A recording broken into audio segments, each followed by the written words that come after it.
Hi, I'm Jimmy and I work for Ronseal. Me and my colleagues at Ronseal have created loads of content to help you get the DIY done as quickly and as painlessly as possible. So we're going to prove to you that it does exactly what it says on the tin.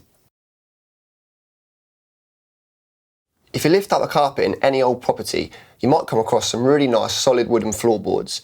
These are like a diamond in the rough and can add great character to any home. So with some TLC, you can have a really nice stunning feature to any room you're decorating.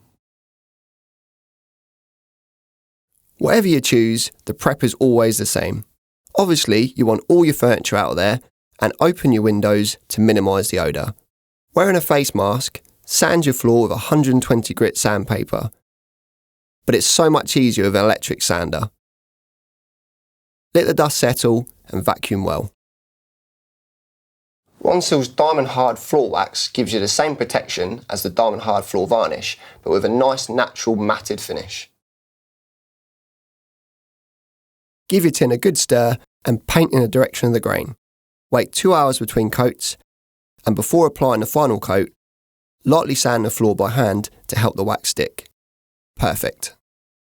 When you're using any of these products, you need to make sure you leave 72 hours before bringing your furniture back into the room. And make sure you wash your tools, just use warm soapy water and you're done. Ronseal does exactly what it says on the tin.